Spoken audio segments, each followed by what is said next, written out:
Optics का आज का क्लास में हम डिस्कस करेंगे refraction through prism. So optical prism जो होता है वो एक ट्रांसपेरेंट मीडियम होता है, bounded by at least two surfaces, two plane surfaces. So optical prism is a transparent medium bounded by at least two plane surfaces. हम इन पर्टिकुलर ट्रायंगुलर प्रिज्म की बात करेंगे जिसका जो क्रॉस सेक्शन है ट्रायंगल होता है। तो ट्रायंगुलर प्रिज्म कुछ ऐसा होता है।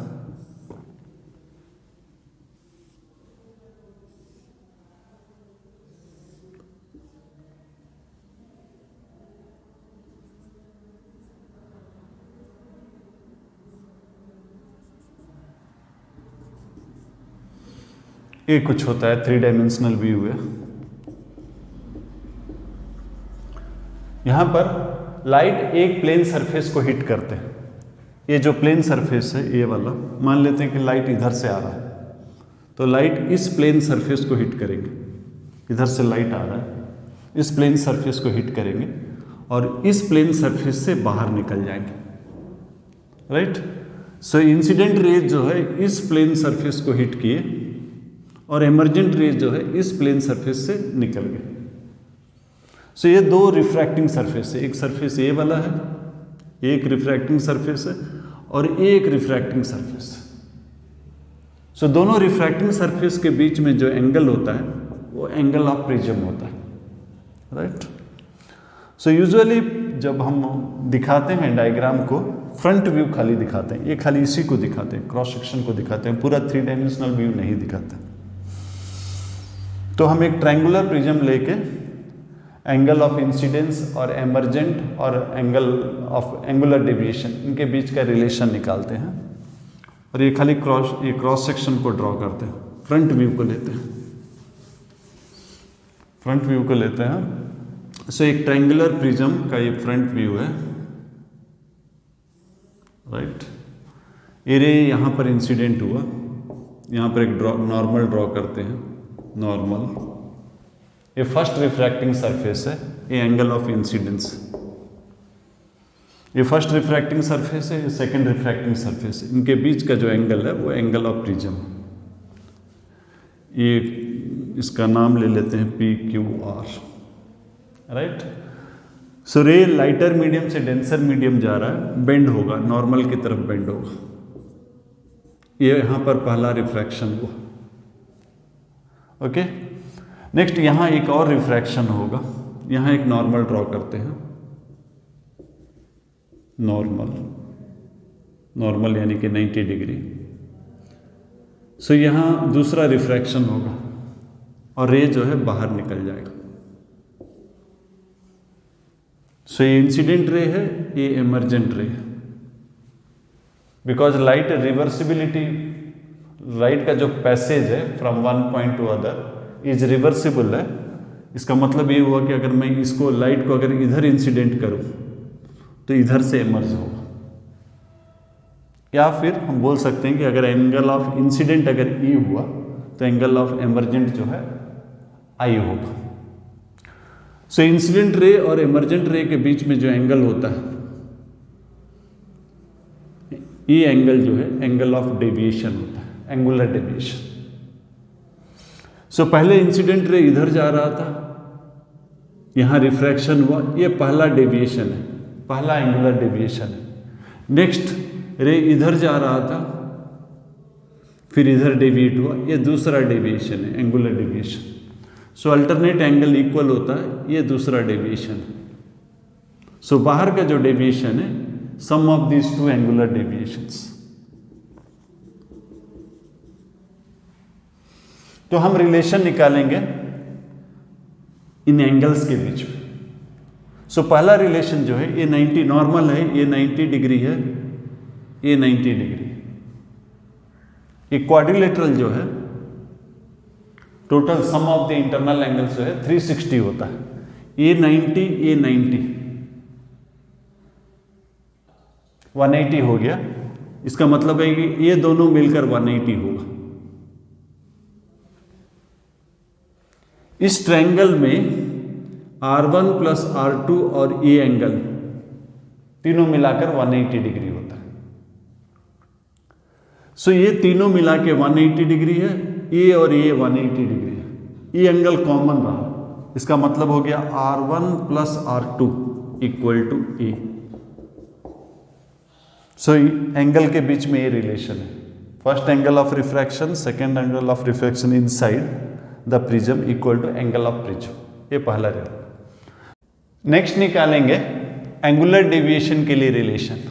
सो angular deviation, the net deviation, deviation here plus deviation here. So angular deviation जो है, पहला डेविएशन किस डायरेक्शन में है, क्लॉकवाइज, दूसरा भी क्लॉकवाइज, दोनों ऐड हो गया।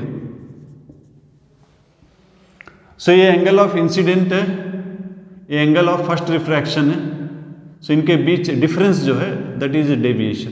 सी ए आई है, ये भी आई है, ये R1 है। सो डेल्टा 1 जो है I माइनस R1, राइट। उसी तरह ये एंगल E है, ये R2 है, तो ये R2 हुआ। सो डेल्टा जो है इन दोनों का difference in angle, E minus R2। So I plus E minus common ले लीजिए, R1 प्लस R2। सो डेविएशन जो है I plus E, R1 plus R2 A होता है माइनस। सो ट्रायंगुलर प्रिज्म में डिफरेंट एंगल्स के बीच में ये दो रिलेशन है। ये पहला रिलेशन है, sum of angle of refractions inside is equal to angle of prism.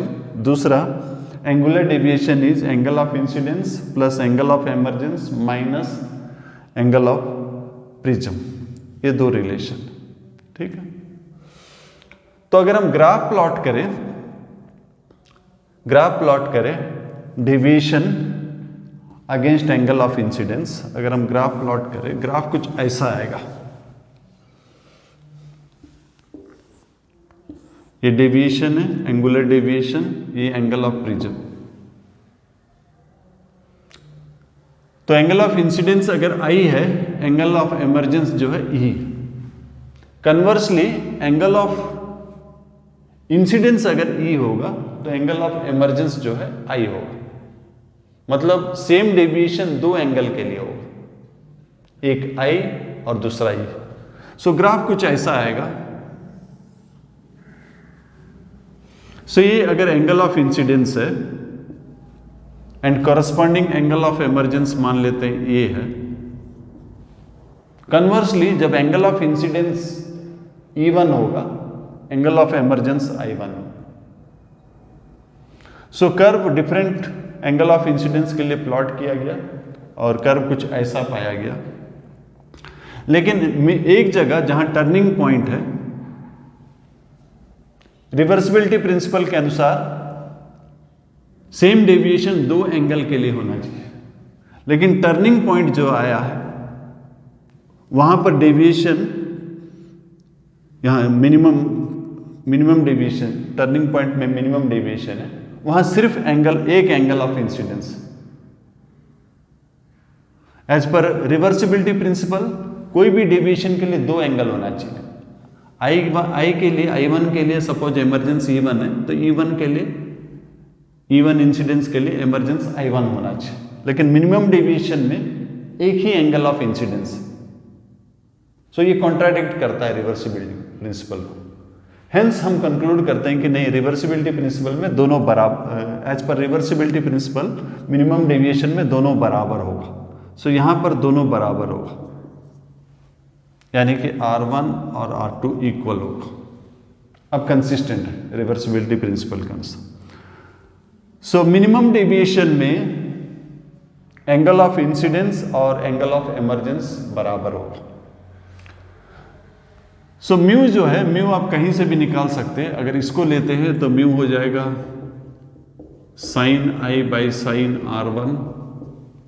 बाहर वाला मीडियम को हम एयर ले रहे हैं, एयर का रिफ्रैक्टिव इंडेक्स 1 होता है। अगर इसको लेंगे तो म्यू हो जाएगा sign E by sine R2, किसी को भी ले लीजिए, राइट। सो इन पर्टिकुलर हम डिस्कस करेंगे मिनिमम डेविएशन का। हमने देखा था डेल्टा जो होता है I plus E minus A होता है। और मिनिमम डेविएशन में ये दोनों बराबर होता है। सो मिनिमम डेविएशन में I equal to E, so I plus I minus, so I निकल जाएगा A plus delta M by 2। इसी तरह मिनिमम डेविएशन में R1 और R2 बराबर है, so 2R1 equal to A, R1 equal to A by 2। तो इसको यहां डाल देते हैं, म्यू हो जाएगा साइन आई, आई हो गया A plus delta M by 2 by sine R1, R1 हो गया ए बाई 2। सो ये रिलेशन है रिफ्रैक्टिव इंडेक्स के लिए जो हम निकाल सकते हैं अगर हमारे पास मिनिमम डेविएशन मालूम है। एक क्वेश्चन लेते हैं इस पर।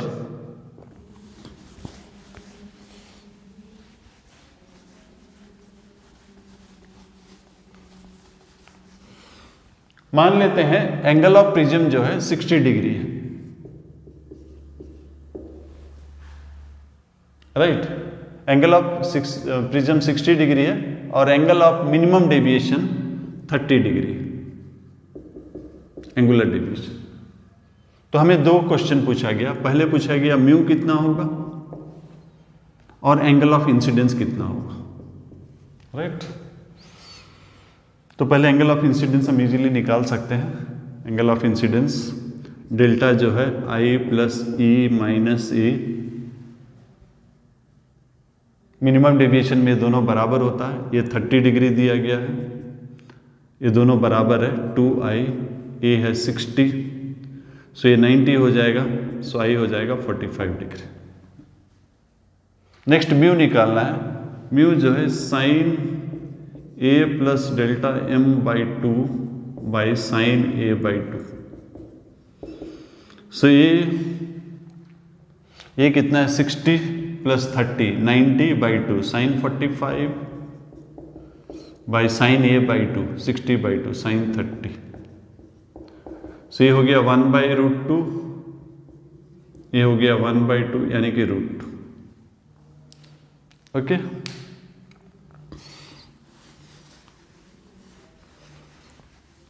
नेक्स्ट क्वेश्चन है, हमें दिया गया है कि एक पर्टिकुलर एंगल ऑफ इंसिडेंस से 40 डिग्री के लिए एंगल ऑफ इमर्जेंस जो है 60 डिग्री है। तो हमें पूछा गया कि क्या इस डाटा से मिनिमम डेविएशन निकाला जा सकता है, या फिर कुछ ऐसा पूछा गया कि मिनिमम डेविएशन इसका middle point 40 plus 60 by 2 50 degree होगा, या फिर मिनिमम डेविएशन 50 डिग्री से ज़्यादा होगा, या मिनिमम डेविएशन 50 डिग्री से कम होगा, या फिर नहीं बताया जा सकता। ये चार ऑप्शन हमें दिया गया। पहले ग्राफ हम देख लेते हैं। ये मिनिमम डेविएशन अगेंस्ट इंसिडेंस, और ग्राफ कुछ ऐसा था, अगर आपने नोट किया होगा तो ग्राफ कुछ ऐसा था, राइट। और ये मिनिमम डेविएशन, तो ग्राफ सिमेट्रिक नहीं है। ये आई है, ये आई है, कॉरस्पॉन्डिंग ई ए है, इस तरफ ज्यादा फ्लैटेंड है, तो इसका जो मीन है कुछ यहां आ जाएगा, जो कि हमारे लिए 50 डिग्री निकला। It is to the right of minimum deviation. तो करेक्ट आंसर जो होगा, मिनिमम डेविएशन जो है कम है, ये करेक्ट ऑप्शन।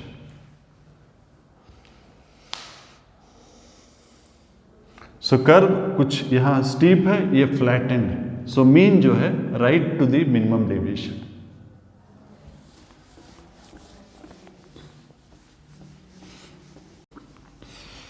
नेक्स्ट क्वेश्चन लेते हैं। नेक्स्ट क्वेश्चन में कुछ ऐसा दिया गया है, ये प्रिज्म है, इसका एंगल ऑफ प्रिज्म 30 डिग्री है, और उसका एक रिफ्रैक्टिंग सरफेस को सिल्वर्ड किया है। दैट मीन्स ए पोर्शन जो है मिरर जैसा एक्ट करेगा। एक रे दिया गया है जो कि 45 डिग्री में इंसिडेंट है। सो यहां रिफ्रैक्शन होता है, फिर रिफ्लेक्शन होता है, और क्वेश्चन में यह दिया गया है कि रे रिट्रेसेस इट्स पाथ, मतलब जिस रास्ता से जाता है उसी रास्ता से वापस आता है। और रे तभी रिट्रेस करेगा रिफ्लेक्शन में अगर वो हिट करेगा नॉर्मली। तो रे अगर नॉर्मली हिट किया तभी जाके वो रिट्रेस करेगा। और रे अगर नॉर्मली हिट किया, ये रे है और इसी डायरेक्शन में नॉर्मल है, मतलब सेकेंड एंगल ऑफ रिफ्रैक्शन जो है 0 हो जाएगा। राइट? तो हमें क्वेश्चन में म्यू निकालने के लिए कहा गया है। सो रे रिट्रेस कर रहा है, मतलब R2 जो है 0 हो गया बिकॉज ये हिट किया नॉर्मली। सो R1 प्लस R2 जो है A होता है, ये 0 हो गया तो R1 हो गया A, यानी कि 30 डिग्री। सो ये जो यहाँ पर 30 डिग्री हो गया। सो म्यू जो है sine I by sine R, sine 45 by sine 30, so 1/√2 by 1/2। Right?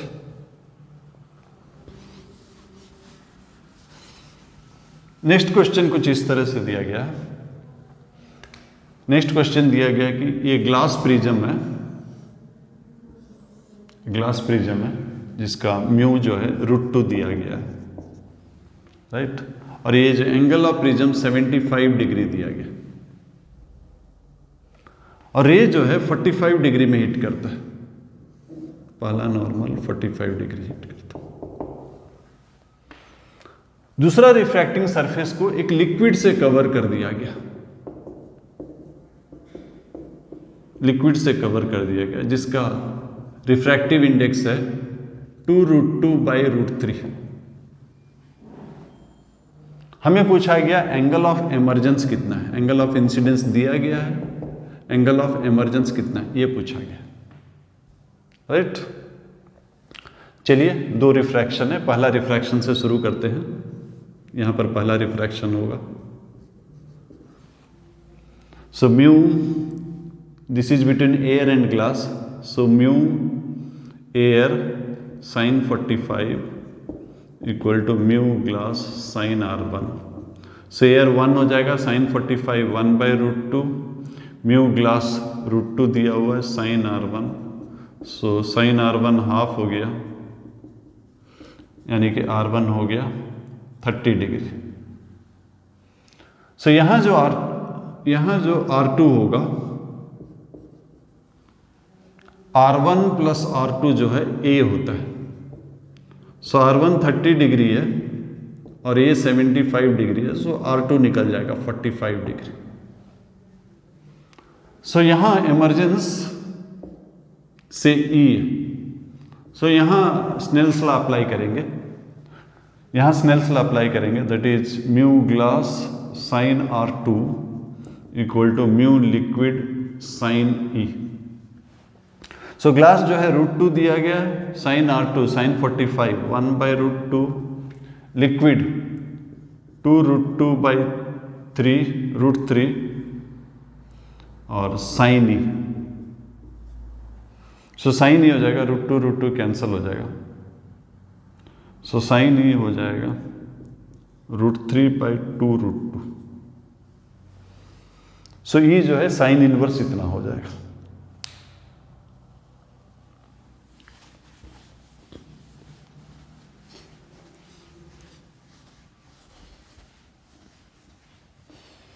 Next question पूछा गया है, एक प्रिज्म है,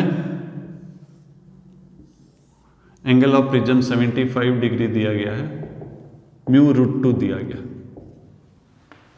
और हमें पूछा गया है कि मिनिमम एंगल ऑफ इंसिडेंस कितना होना चाहिए ताकि वो दूसरी तरफ से निकल पाए। यानी कि अगर एंगल उससे कम होगा, आई मिनिमम से कम होगा,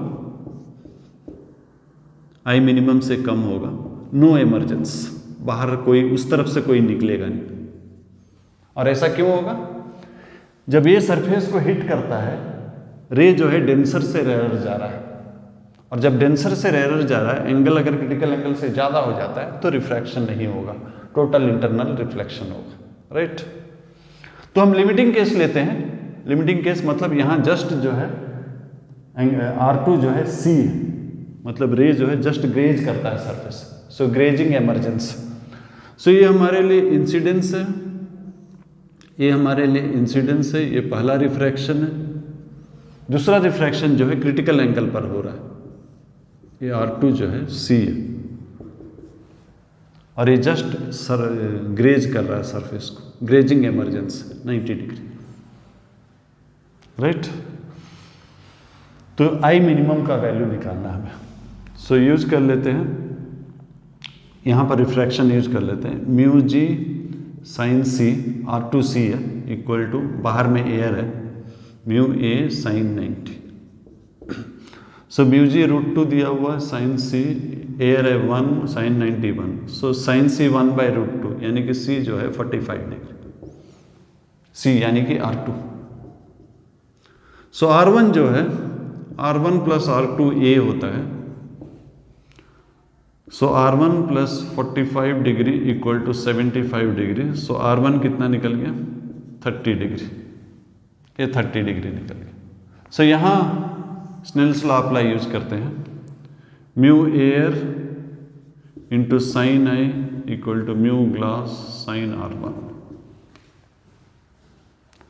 सो म्यू एयर 1 है, साइन आई म्यू ग्लास कितना दिया गया? √2 साइन R1 1/2, साइन 30 हाफ होता है। सो ये हो गया 1/√2। सो आई जो हो गया 45 डिग्री, यानी कि 45 डिग्री से अगर ज़्यादा होगा तभी जाके 45 डिग्री से अगर ज़्यादा होगा तभी जाके इमरजेंस होगा। 45 डिग्री से अगर कम होगा तो इमरजेंस नहीं होगा, राइट। 45 डिग्री से अगर कम हो गया तो R1 कम हो जाएगा, R1 अगर कम हो जाएगा, R1 + R2 कांस्टेंट, R1 अगर कम हो गया तो R2 जो है क्रिटिकल एंगल से ज़्यादा हो जाएगा। तो जब भी रिफ्रैक्शन होता है, क्रिटिकल एंगल डेंसर मीडियम से अगर रेयर मीडियम जा रहा है तो क्रिटिकल एंगल का जो रे है वो ग्रेज करता है सरफेस को, राइट। कन्वर्सली जो रे नियरली जहां पर एंगल ऑफ इंसिडेंस 90 डिग्री है, ये एंगल जो है क्रिटिकल एंगल होगा। सो रे वेरी क्लोज टू दिस अगर हम लेंगे, रिवर्सिबिलिटी प्रिंसिपल इस तरफ जाएगा। सो R2 जो है ये रिफ्रैक्शन एंगल जो है C होगा, और इससे जैसे जैसे हम कम करते जाएंगे ये एंगल जो है कम होते जाएगा। इसका क्या मतलब हुआ कि रिफ्रैक्टिंग एंगल जो है हमेशा क्रिटिकल एंगल से कम होगा, हमेशा। मैक्सिमम वैल्यू जो है क्रिटिकल एंगल जो कि ग्रेजिंग इंसिडेंस के लिए होगा। सो ये R1 और R2 जो है हमेशा क्रिटिकल एंगल से कम होगा, यानी कि R1 + R2 जो है हमेशा 2C से कम होगा। ये क्रिटिकल से कम है, ये क्रिटिकल से कम है, दोनों मिलकर 2C से कम होगा। लेकिन R1 + R2 तो A होता है, सो A होना चाहिए 2C से कम। ये 2C से कम होगा तभी जाके एमर्जेंट रे होगा। अगर A 2C से ज़्यादा हो गया तो नेचुरली हमेशा कोई भी इंसिडेंस डाल लीजिए, अगर यहाँ रिफ्रैक्शन हो रहा है इसका मतलब R1 जो है C से कम है, और R1 अगर C से कम है, A अगर 2C से ज़्यादा है, इसका मतलब R2 हमेशा C से ज़्यादा होगा। सो A अगर ग्रेटर देन 2C है, कोई भी एंगल ऑफ इंसिडेंस के लिए एमर्जेंट रे नहीं होगा।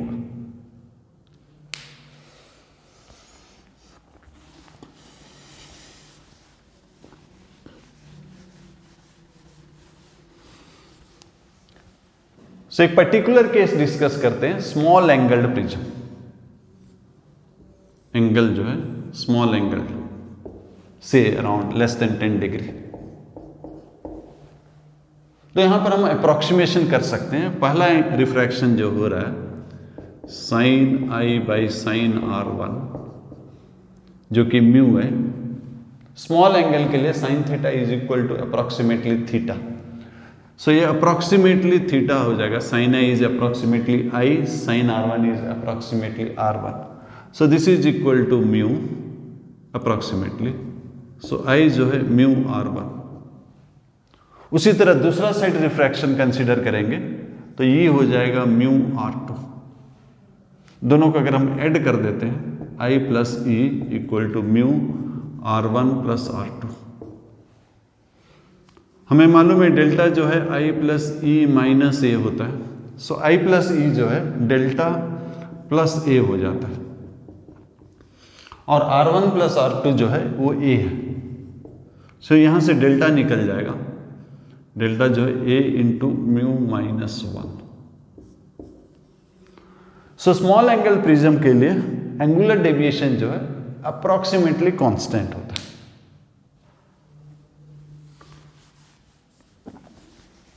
सपोज ये स्मॉल एंगल प्रिज्म है और एंगल दिया गया से 2 डिग्री, और एक रे जो कि हॉरिजॉन्टल इसको स्ट्राइक करता है, म्यू हमें दिया गया 1.5, स्ट्राइक करता है, डिविएट करेगा। यहां सपोज एक मिरर दिया गया जो कि वर्टिकल है, तो नेचुरली यहां डेविएशन होगा, रे ऐसा जाना चाहिए था, डेविएशन होगा, राइट। उसके बाद ये हिट करेगा, राइट। रे नॉर्मली हिट कर रहा था, डेविएट कर गया, डेविएशन होगा। सो नॉर्मली हिट कर रहा था, नॉर्मली हिट करता था, एंगल कितना होता, 0 होता, एंगल ऑफ इंसिडेंस 0 होता। तो जितना डेविएट किया उतने ही एंगल में हिट करेगा। सो डेविएशन कितना होता है, A इंटू म्यू माइनस 1। तो क्वेश्चन कुछ इस तरह से है, एक प्रिज्म है, एक मिरर है, एक हॉरिजॉन्टल रे है, मिरर वर्टिकल है, रिफ्रैक्शन और रिफ्लेक्शन के बाद टोटल एंगुलर डेविएशन क्या है। सो पहला एंगुलर डेविएशन कितना है, delta equal to A into mu minus 1। ये हमें 2 है, म्यू है 3/2 माइनस 1 से 1/2, डेविएशन हो गया 1 डिग्री, राइट। ये 1 डिग्री किस डायरेक्शन में हुआ, इस तरफ हुआ, 1 डिग्री क्लॉकवाइज हो गया। अब रिफ्लेक्शन में कितना होता है, रिफ्लेक्शन में आपको मालूम है डेविएशन होता है, ये डेविएशन, ये पहला डेविएशन था। रिफ्लेक्शन में डेविएशन जो होता है 180 minus twice the angle of incidence. ये एंगल ऑफ इंसिडेंस है आई, टोटल स्ट्रेट लाइन 180 डिग्री है, तो ये एंगल जो है 180 माइनस 2i। सो 180 माइनस, यहाँ डेविएशन है, डेविएशन 1 है, 1 माइनस 1, सो ये 178 डिग्री। और ये किस तरफ है, ये भी इसी तरफ, ये भी इसी तरफ है, यानी कि क्लॉकवाइज। सो टोटल डेविएशन जो है, पहला डेविएशन प्लस दूसरा डेविएशन, यानी कि 1 डिग्री और वो 178, सो 179 डिग्री का डेविएशन हो, ठीक है।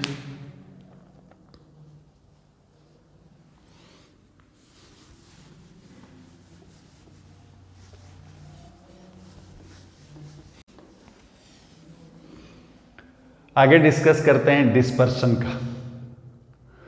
सो जो रे जब एक मीडियम को स्ट्राइक करता है, रे को हम बेसिकली 2 भागों में बांट देते हैं। एक जो होता है मोनोक्रोमेटिक, मोनोक्रोमेटिक मतलब एक ही वेवलेंथ से बना होता है, सो एक ही वेवलेंथ से बना होता है। और दूसरा जो है कॉम्पोजिट रे, उसमें कई सारे वेवलेंथ होते हैं। तो अगर एक कॉम्पोजिट रे स्ट्राइक करता है एक मीडियम को, तो डिफरेंट वेवलेंथ जो है का एंगुलर डेविएशन अलग अलग होता है।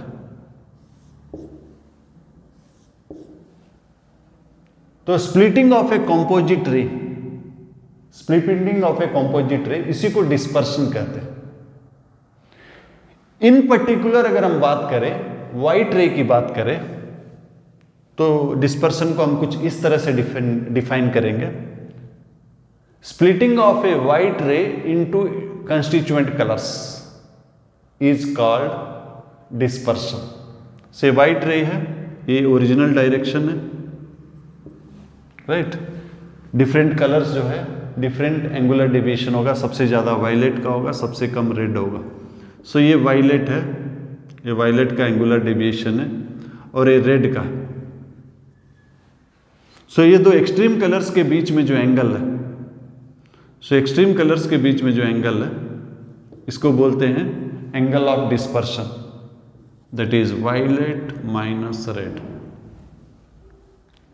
हम इन पर्टिकुलर प्रिज्म की बात करते हैं।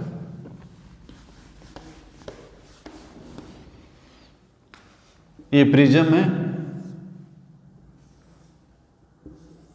वाइट रे हिट किया, सबसे ज़्यादा डेविएशन हो जाएगा, सबसे ज़्यादा डेविएशन होगा वायलेट का, सबसे कम होगा रेड। ये वायलेट है, ये रेड है।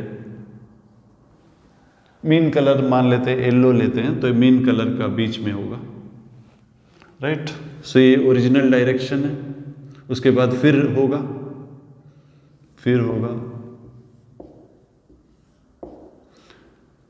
सो ये जो एंगल है, ए रे और ए रे, ये रेड कलर का डेविएशन है। ये रेड कलर है, ये वायलेट है, ये येलो है। और ये जो एंगल है, ये आपका येलो कलर का डेविएशन, और ये जो लास्ट वाला जो है, ये आपका वायलेट कलर का डेविएशन। और रेड और वायलेट के बीच में जो एंगल है, ये एंगल, ये है angle of dispersion. Angle of dispersion जो है angular deviation of violet colour minus angular deviation of red colour. So ये जो प्रिज्म है, इसका डिस्पर्सिव पावर जो होता है, इसका डिस्पर्सिव पावर होता है angle of dispersion by mean deviation. Mean deviation मतलब आप येलो कलर ले सकते हैं या फिर एवरेज भी ले सकते हैं। Violet plus red arithmetic mean ले सकते हैं। सो यह है dispersive power of this prism, angle of dispersion by mean deviation. So ये जो होता है, ये होता है वायलेट माइनस रेड बाय, अगर हम स्मॉल एंगल प्रिज्म लेंगे, स्मॉल एंगल प्रिज्म के लिए डेल्टा क्या होता है, ए इंटू म्यू माइनस 1। तो स्मॉल एंगल प्रिज्म अगर लेंगे तो ये हो जाएगा ए इंटू म्यू वायलेट, हर कलर का रिफ्रैक्टिव इंडेक्स अलग अलग होता है, म्यू माइनस 1, वायलेट का सबसे ज़्यादा होगा, सबसे ज़्यादा बेंडिंग होता है, minus A into mu red minus 1 by A into mu mean minus 1, mu mean. So यहाँ ए कट जाएगा, ये हो जाएगा mu violet minus mu red by mu mean minus 1। Mean colour usually yellow लिया जाता है, अगर दिया है तो ठीक है, नहीं दिया है तो आप अर्थमेटिक मीन ले लीजिए, वायलेट ले लीजिए प्लस रेड ले लीजिए, बाय 2 कर दीजिए। सो ये डिस्पर्सिव पावर है प्रिज्म का।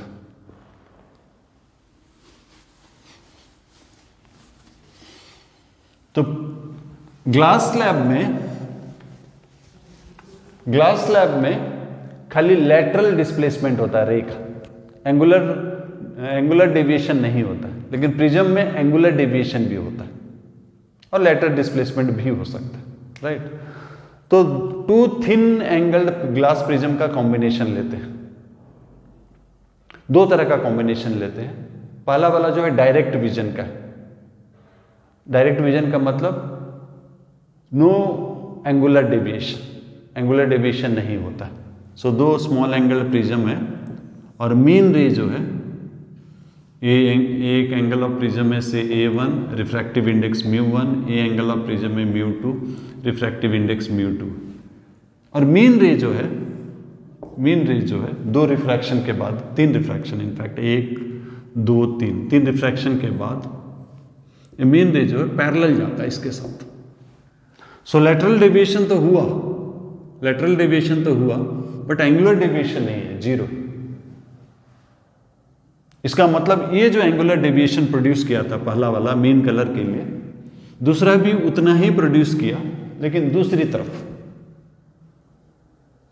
इसमें एंगुलर डेविएशन इस तरफ प्रोड्यूस होगा, क्लॉकवाइज होगा, और उसका इसमें एंगल ऑफ प्रिज्म नीचे है, इसका एंटी क्लॉकवाइज होगा। सो नेट एंगुलर डेविएशन जो है 0 है। सो ये डेविएशन स्मॉल एंगल प्रिज्म के लिए ये होता है A1 μ1 minus 1 equal to A2 μ2 minus 1। So ये डायरेक्ट विजन है। यहाँ पर ये कॉम्बिनेशन में no deviation, angular deviation 0, right. एक और कॉम्बिनेशन है नॉन डिस्पर्सिव, जिसको एक्रोमेटिक कॉम्बिनेशन बोलते हैं। वहां नेट डिस्पर्शन जो है 0 हो जाता है। यानी कि डिफरेंट कलर्स जो निकलेंगे कॉम्बिनेशन से वो पैरेलल निकलेंगे। सो यहां दो प्रिज्म है, ये ऐसा डिस्पर्स हो गया, राइट, ऐसा डिस्पर्स हो गया, दो एक्सट्रीम कलर ले रहा हूं, रेड कलर, उसके बाद फाइनली वो पैरेलल निकल रहे हैं, राइट, ये डिस्पर्स हो गया, ये कुछ ऐसा गया, ये कुछ ऐसा गया, फाइनली ये पैरेलल निकल रहे हैं, ये पैरेलल। ये आपका वायलेट कलर था, ये रेड कलर था, वायलेट रेड। यहां पर क्या हुआ, no dispersion, angular no dispersion. So जो कंस्टिट्यूएंट कलर्स जितने भी जा रहे हैं सभी पैरेलल जा रहे हैं। इसका मतलब एंगल ऑफ डिस्पर्शन जो पहला किया था और एंगल ऑफ डिस्पर्शन दूसरा, दोनों बराबर है बट ऑपोजिट डायरेक्शन में। सो ये क्या होता है, delta violet minus delta red, और ये होता है delta violet minus delta red. So delta क्या होता है, स्मॉल एंगल प्रिज्म के लिए mu A into mu minus 1, A into mu minus 1। उसी तरह दूसरा A into mu violet minus 1, A into mu minus 1। So ये कॉमन ले लेंगे, mu violet 1 minus mu R1, उसी तरह यहां कॉमन ले लेंगे,